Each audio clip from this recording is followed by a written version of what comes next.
Hello student, my self Shailesh Kumar Maurya. और आज हम अपने एम एस चौहान के क्वेश्चन आंसर की सीरीज़ को फर्दर कंटिन्यू करते हैं। आज हम करेंगे आपके एरोमेटिक कंपाउंड से क्वेश्चन 19 को। अब देखो क्वेश्चन 19 में हमसे पूछ रखा है, यहाँ पे मेरे को कंपेयर करना rate of electrophilic aromatic substitution reactions को। तो आप खुद ही बताओ, आपको पता है जितना ज़्यादा क्या होता है मेरे पास एक्टिवेटिंग ग्रुप्स होते हैं किसी भी गिवन कंपाउंड में, जितने ज़्यादा एक्टिवेटिंग ग्रुप्स बढ़ा देते हो आपको ही पता है उस पर्टिकुलर केस में इलेक्ट्रोफिलिक एरोमेटिक सब्स्टिट्यूशन का जो रेट है वो भी क्या होता है, इंक्रीज हो जाता है। यही तो एक सिंपल सा कॉन्सेप्ट है हमारे पास, यही हम करते हैं। यानी ये जो चारों कंपाउंड मेरे को दे रखे हैं यहाँ पे, ये इसमें मेरे को पकड़ना होगा कि सबसे ज़्यादा एक्टिवेटिंग कौन सा है, उसके बाद चीज़ों को हमें फिर वर्क करना होगा। तो आइए पहले हम इसको समझ लेते हैं कि इनमें सबसे ज़्यादा एक्टिवेटिंग ग्रुप कौन सा होगा। ठीक है, देखो जो हमारे सामने जो कंपाउंड बना हुआ है ना, उसको कुछ इस तरह से बना हुआ है। जैसे देखो ये कंपाउंड हो गया, यहाँ पे क्या लगा हुआ है, एक CH3 ग्रुप लगा हुआ है और एक इसी के मेटा पोजीशन पे यहाँ पे एक CH3 ग्रुप लगा हुआ है। अब आप खुद ही सोचो, अब अगर कोई इलेक्ट्रोफाइल आता है, E+ कोई इलेक्ट्रोफाइल आता है तो वो क्या होगा, इस तरह से आके इस ये बॉन्ड इस तरह से ब्रेक करेगा और यहाँ पैरा पोजीशन से क्या होगा, आके वो अटैच हो जाएगा। तो एक बार इस पैरा पोजीशन से आके इसको आप अटैच करवा दो किसी भी इलेक्ट्रोफाइल को, ये बॉन्ड इस तरह से, ये वाला बॉन्ड इधर है, यहाँ पे ये CH3 है और अगर ये इलेक्ट्रोफाइल इस पैरा पोजीशन से आके अटैच हो जाएगा तो ये वाला जो CH3 है इसके ऊपर क्या आ जाएगा, यहाँ पे प्लस चार्ज आ जाएगा। अब आप देख रहे हो यहाँ पे जहाँ पे ये कार्बोकैटायन बन रहा है उसी से डायरेक्टली अटैच क्या है, यहाँ पे CH3 है। तो ये CH3 अपने हाइपर कॉन्जुगेशन की हेल्प से इस कार्बोकैटायन को क्या करेगा, स्टेबिलिटी प्रोवाइड करेगा। फिर अगर यहाँ पे आपने रेजोनेंस करवा दिया इस तरह से, तो रेजोनेंस के बाद अब देखो ये जो नीचे लगा हुआ CH3 है, कुछ हमारे सामने इस तरह से सिचुएशन आ जाएगी और प्लस चार्ज यहाँ पे आ जाएगा और यहाँ पे जो CH3 है, अब आप देख रहे हो ये भी क्या कर सकता है, रेजोनेंस के थ्रू क्या कर सकता है, सॉरी हाइपर कॉन्जुगेशन के थ्रू फिर से इसको क्या कर सकता है, स्टेबिलिटी प्रोवाइड करा सकता है। और इंडक्टिव वाला तो इफेक्ट है ही। यानी जब दो CH3 एक दूसरे से किस पोजीशन पे हैं, मेटा पोजीशन पे हैं, तो दोनों के दोनों जो CH3 ग्रुप्स अटैच हो रहे हैं वो क्या कर रहे हैं, हाइपर कॉन्जुगेशन से डायरेक्टली उस कार्बोकैटायन की स्टेबिलिटी को क्या कर दे रहे हैं, बढ़ा दे रहे हैं। ये चीज़ें आपको समझ में आ रही हैं। लेकिन वहीं पे अगर आप केस देखो इस तरह से, मैं सेम यही केस ड्रॉ करता हूँ जब दोनों CH3 एक दूसरे से पैरा पोजीशन पे रहें। जैसे देखो यहाँ पे एक ये CH3 ग्रुप है और ये एक CH3 ग्रुप है।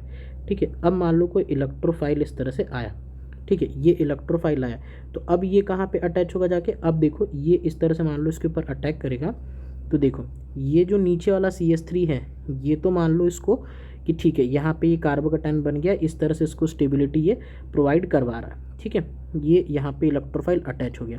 लेकिन अब इसका रेजोनेंस करा के देखो, रेजोनेंस कराओगे यहाँ पे तो यहाँ पे प्लस चार्ज आ जाएगा। ठीक है, इस पोजीशन पे प्लस चार्ज, फिर रेजोनेंस कराओगे तो फिर प्लस चार्ज यहाँ पे आ जाएगा। यानी देख लो दोनों के दोनों CH3 डायरेक्टली उसको हाइपर कॉन्जुगेशन से स्टेबिलिटी नहीं प्रोवाइड कर पा रहे हैं। पिछले केस में क्या हो रहा था, यहाँ पे अगर आपको मैं हाईलाइट करके दिखाऊँ एक बार तो देखो ये वाला जो CH3 है ये तो इसको हाइपर कॉन्जुगेशन से डायरेक्टली स्टेबिलिटी प्रोवाइड करवा दे रहा है, लेकिन ऊपर वाले CH3 वाला ये हाइपर कॉन्जुगेशन से डायरेक्टली स्टेबिलिटी प्रोवाइड नहीं करा पा रहा है। लेकिन पिछले केस में जब दोनों के दोनों किस पोजीशन पे थे, मेटा पोजीशन पे थे, तो दोनों के दोनों ही उस चीज़ को स्टेबिलिटी प्रोवाइड करवा पा रहे थे। यानी इससे हमको क्या सीखने को मिलता है, इससे हमको ये समझ में आता है कि जब दो CH3 ग्रुप एक दूसरे से मेटा पोजीशन पे हैं, यानी एक दूसरे से जब मेटा पोजीशन पे हैं तो वो रिंग क्या हो जाती है, ज़्यादा एक्टिवेटिंग हो जाती है। अब आपको इस चीज़ को एज अ फैक्ट ही रिमेंबर करना है, आगे से कभी इसमें दिमाग नहीं लगाना है। तो देखो यहाँ पे जैसे दो CH3 हैं, ये दोनों कैसे हैं, एक दूसरे से मेटा पोजीशन पे तो ज़्यादा एक्टिवेटिंग। यहाँ पे देखो यहाँ पे 3 CH3 हैं और तीनों के तीनों एक दूसरे से कैसे हैं, मेटा पोजीशन पे। सबसे ज़्यादा एक्टिवेटिंग कौन सा हो जाएगा, A।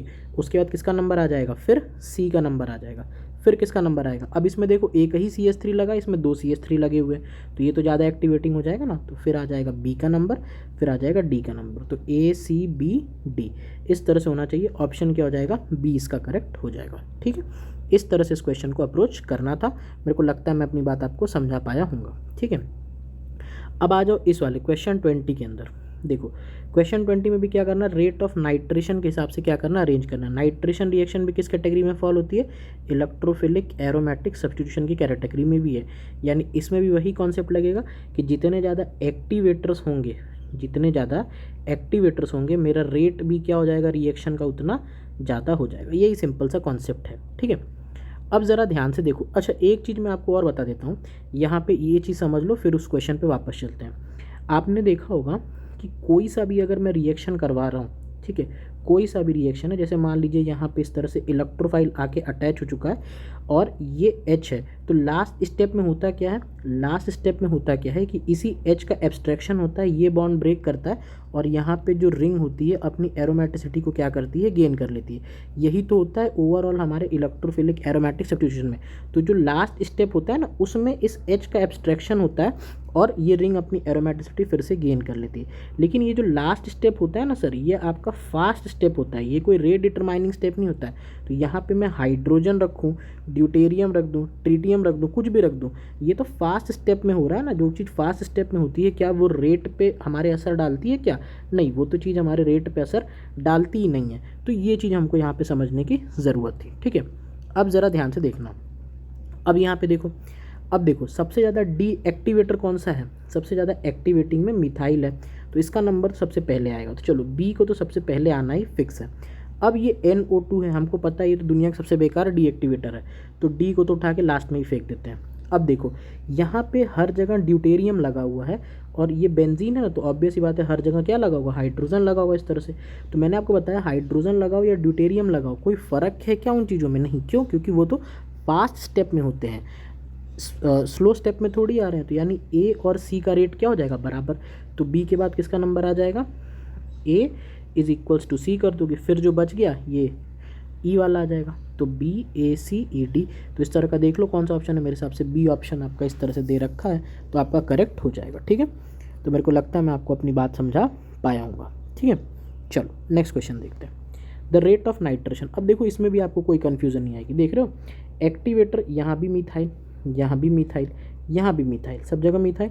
यहाँ पे देखो ड्यूटेरियम से रिप्लेस कर दिया, यहाँ पे दो दो ड्यूटेरियम लगा दिया, यहाँ पे सब के सब हाइड्रोजन के अंदर ही हैं। अभी आपको बताया कि हाइड्रोजन हो, ड्यूट्रियम हो, ट्रिटियम हो, इनका असर हमारा नहीं होता है सल्फोनेशन वाले केस में होता है, वो अलग से बता देंगे कभी, लेकिन इसमें तो नहीं है वो चीज़। तो यानी कुछ भी लगा ले, रेट पे कोई असर नहीं पड़ना है, तो हमारा क्या आंसर हो जाएगा, A is equals to B is equals to C.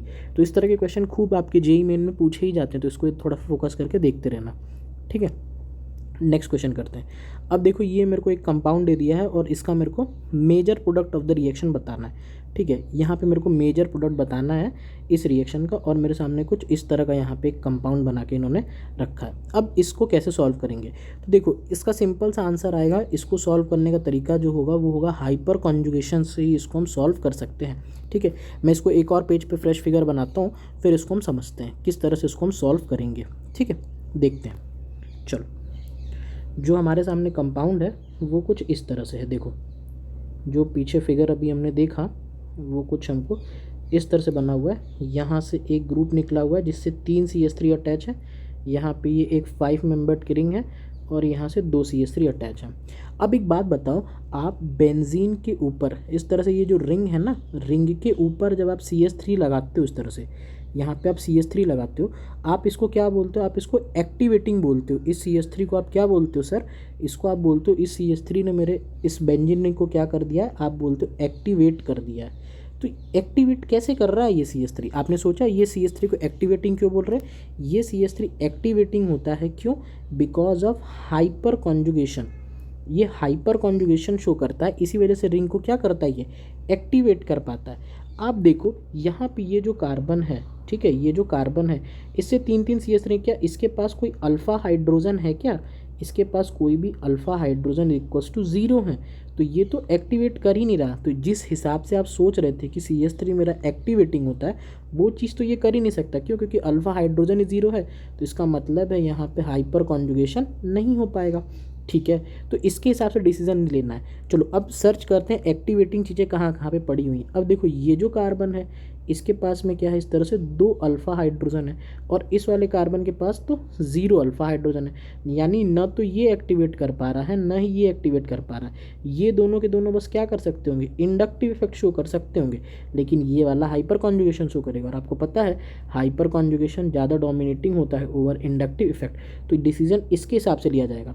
तो ये जो ग्रुप है ये यहाँ से अटैच है, तो इसके ऑर्थो और पैरा पोजीशन पर जाके चीज़ें अटैच होंगी। तो ये हो गया ऑर्थो पोजीशन, और पैरा पोजीशन पे तो पहले से कोई ग्रुप है, तो यहाँ पे तो हम रिएक्शन करा नहीं सकते, तो ऑर्थो पोजीशन पे जाके चीज़ क्या हो जाएगी, अटैच हो जाएगी। तो ये पूरा जो समझाया मैंने आपको यही समझाना चाह रहा था कि किस तरह से डिसीजन लेते हैं। तो ऑर्थो पोजीशन पे जाके ये चीज़ क्या हो जाएगी, अटैच हो जाएगी। ठीक है, तो चलो अब यहाँ पे समझ लेते हैं, इसको थोड़ा क्लियर कर देते हैं। चलो, तो हमने ये समझ लिया कि ये जो रिंग है इसमें इस वाले पोजीशन पे, ऑर्थो पोजीशन पे जाके ये रिएक्शन कर जाएगा। ठीक है, ये रिएक्शन है कौन सी, फ्रीडलक्राफ्ट असाइलेशन है। आप देख के समझ गए होगे, यानी इसमें होगा क्या, जो CH3 डबल बॉन्ड O है वो क्या होगा, जाके इस तरह से अटैच हो जाएगा।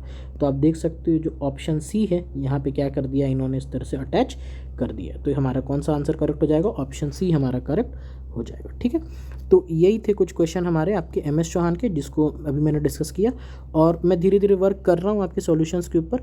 थोड़ा टाइम लग रहा है क्योंकि थोड़ी सी आपकी कह सकते हो रेगुलरिटी नहीं आ पा रही है, लेकिन कोशिश कर रहे हैं कि रेगुलर वीडियोज़ आप तक पोस्ट हो जाएँ, एटलीस्ट एक दिन में 2-3 वीडियोज़ पोस्ट हो जाएँ, ताकि आपकी प्रिपरेशन जो है वो अच्छे से चलती रहे। सो सपोर्ट करते रहिए। सो यही था, that's all for today and thank you for watching.